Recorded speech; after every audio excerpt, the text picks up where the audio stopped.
All right, what up, y'all? Welcome to Zoo Thoughts. Man, let me tell y'all, man, how I'm feeling about this. So the first thing I want to talk about is Burna Boy and Sophia. I don't know how to pronounce her last name, so I won't do it.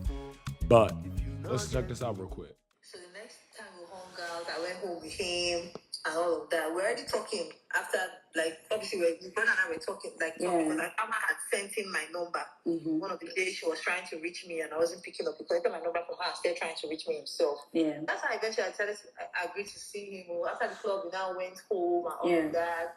And I was like, whatever happens, we laughed and all of that because he already sold me a lot of dreams and all of that. I was like, oh, no problem. Like, he can be like one of my guys. He's a celebrity.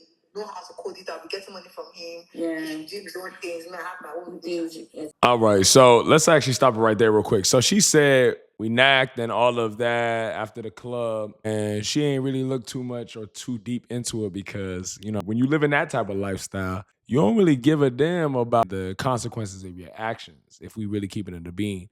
And I think for Sophia, she kind of already knew what type of time Burna was on. I'm sure Burna didn't need to explicitly say to her that, hey, like, if you give me what I want, I will give you this. It don't be happening like that for those of us who've lived that life before. It don't happen like that. And so I think for Sophia, this was more so a means to an end. And that's the thing that I feel like a lot of people don't really realize in this conversation. Like, Burna obviously made a diss, a little video kind of insinuating that he was talking to Sophia, mentioning the Lambo, mentioning forget about it and all that other stuff, right? This is my thing with that. Guys, we got to learn something that I feel like nobody ever told us. The type of women with the mindset that Sophia has, they don't give a damn about you. And I think as men, we know that. So if you already knew that, then you already a little bit ahead of the game, player. But if you didn't know that, women like Sophia don't give a damn about the men that they engage with, unless that be a man that they actually want to be with and a man who actually demonstrates the things that they want in a man if they want a man long term. Marriage is more so what I'm talking about. But Sophia clearly ain't looking for that. As you hear her say, he could just be one of my guys where I get money from. You know what I'm saying? So she clearly is not looking for that right now. But with that being said, Burna making that diss track to me is a demonstration of the unawareness that a lot of us men have or can have. Burna, she not pressed about the Lambo. And it's clear she's not pressed about the Lambo because she got the Lambo with or without your help. You know what I'm saying? I mean, without your help in this case, because you didn't get it for her, but she still was able to get the Lambo. Now, I'm not sure if she got the Lambo because she actually got bread like that or because, hint, hint, like she said, she has men who gives her money. We call them socialites, we call them prostitutes, everybody whores. Everybody got a name for it. I don't care what you want to call the person. This is the life that they choose to live. Now, with that being said, as men, we can have overinflated egos, and we don't realize that it's to our detriment because we think that these women be dickmatized, hypnotized, whatever you would like to call it, because they're engaging with us. Well, the whole time, just like how we using them, they're using us. Fellas, unless she your wife, she don't rock with you like that. If no one told you, let me, Azu, be the one to tell you. If she ain't your wife, she don't like you like that. And she don't rock you like that. And Japine ain't something that she really values that much. I mean, I don't need to be a woman to know this. I'm a man. I've engaged with women. You know what I'm saying? I know how they feel.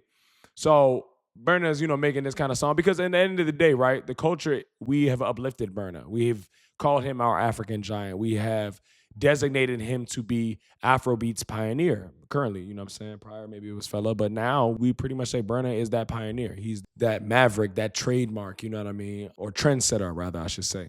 And so with that being said, yeah, of course, he's going to look like the winner in this scenario to probably most people.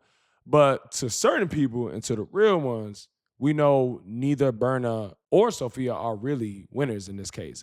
But let's say if we're not talking about on the moral, spiritual ground, to me, Sophia is winning in this, clearly, because Sophia didn't, I want to know who actually released this voice note. If we find out who released this voice note, that also will be a game changer. Or some of y'all may know. Y'all let me know in the comments if y'all do know who leaked the voice note. I don't know if it was Sophia or one of her friends or the girl who she was talking to on the voice note. Who knows?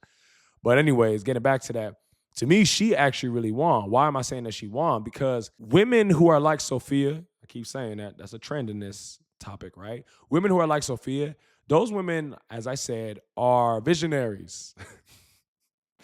For lack of a better word, those women know that their market shall not be spoiled if they move correctly. And what is correct in this scenario? What is correct in this scenario is for a voice note to be released of Sophia sharing this quote unquote intimate information, right, of herself and Burna.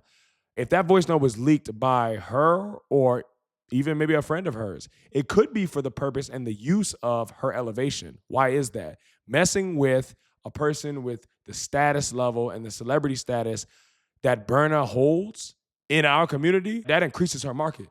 Like for anybody who didn't know that increases our market. Why does it increase our market? Because there are men, and I'm a man and I know this, we do this. I used to do it, so I know it.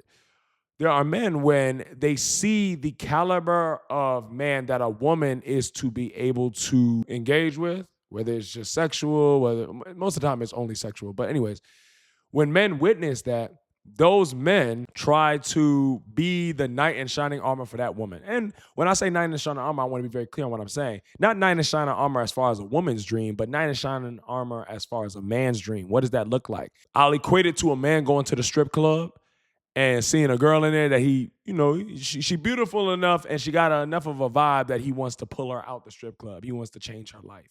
He wants to be the one that saves her. You know how they say Captain Saver? Yeah, that's what we're talking about right now. So that guy sees that woman and feels like, you know what, I'm gonna be the guy, the one that can pull her out the life, the one that can make a housewife. You know what I'm saying? And there are men who actually see that as a badge of honor. You know what I mean? That's why some of us men make fun of those guys and say that don't be a captain because we're like, we know what you're doing and don't do that. Like, because you're not doing anything noble because the reality is you don't even want to be noble to that woman. So us men, we can see through that. And so with that being said, there are men who are now going to hear this story or see this story about Burna messing with this woman and who don't want a beautiful woman on their arm? Who don't want to give the perception that they got a beautiful woman in check? Who don't want that? A lot of men want that. Not me, but a lot of men want that. Hopefully it's not you too who's watching this, brother.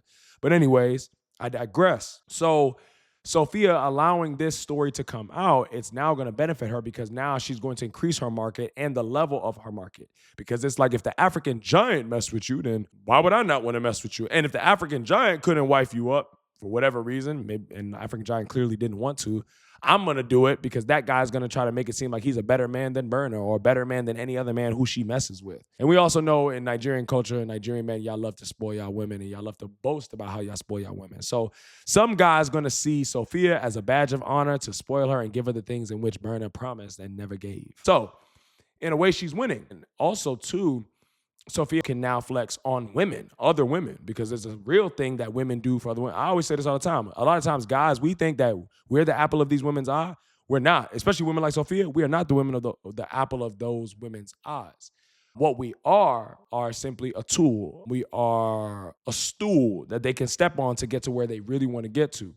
So what am I saying with that? Sophia now putting it out there has increased her market. She's increased the level of guys who didn't have any familiarity with her. Yeah, she may be a heavy socialite and other people in Nigeria may know of her. But like I said, to the status level in which now it has come out, because why didn't we hear about a lot of the other guys? I'm talking about mainstream media. I'm not talking about Niger news or anything like that. I'm talking about mainstream media. Why didn't we hear about those other guys are not heard about because they don't hold the same amount of weight that Burna does in the pop culture community, you know what I'm saying? Or Afrobeats community, African community, whatever you would like to describe it as.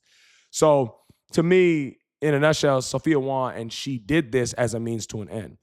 She's not telling the story because she wants to make it seem like Burna dragged her, or she's really trying to complain that he promised me and he didn't give it to me. Nah, because look at how, like I said, the news was delivered. The news was delivered. Burna, this woman's claiming Burna didn't give her a Lambo. Then now a few days later or whatever, or a day later, she now gets a Lambo.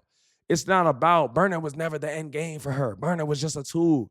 Because once she put it out there, then, you know what I'm saying, there's going to be a Captain Saver who's going to run after her. So anyways, I really think Sophia won in this. I don't think Burna gives a damn because guys who have Burna's current, obviously, mindset, they don't give a damn if a girl is complaining about you broke my promises because we all know that those quote unquote unmet expectations or those unmet promises that we experience when we're in that mindset of just engaging with each other just to use each other, everybody knows that the game is a dirty game. Everybody knows that. So people ain't really heartbroken. And that's why I love Burna, right? But I think Burna's corny for this because, yeah, I mean, he can utilize it as maybe publicity or good PR because it's like he's performing this. I saw he was performing it in Kenya, the freestyle of dissing her. And it's like, yeah, you can use that for good PR. Like he's an artist, man. Like this ain't nobody walking away from this losing nothing. You know what I'm saying? Spiritually, yes, but that's a conversation I ain't bringing into this. But yeah, ain't nobody walking away losing. Everybody wins in this scenario. I mean, Burna doesn't win as much to me as Sophia, but Burna ain't losing either. You know, he got something he can laugh about. We love his personality. We love how he is able. Even what was the other song? Last. That was like a jab to girl's name. I can't even remember her name now. Not Shansia. What was the little girl that he messed with? I can't remember. Stefflon Don. That was kind of like a jab to her. So we know him to be this way. This is who he continues to still be. We don't mind because it's funny for us. It's consumption, laughter, and consumption for us. And yeah, man. So, but yeah, Sophia ain't tripping about this. I promise y'all she not. Promise you not. And fellas, like, I definitely want us to wake up because these women, those type of women, they don't be giving a damn about us. But we've been lied to and told that these women, they are so in love with us. They're digmatized. It is. They don't be giving a damn, bro. They don't be giving a damn. We are a means to an end to them. So wisen up, get smart, man. Stop getting used. If a nigga ever drink poison, you will do herself to begin.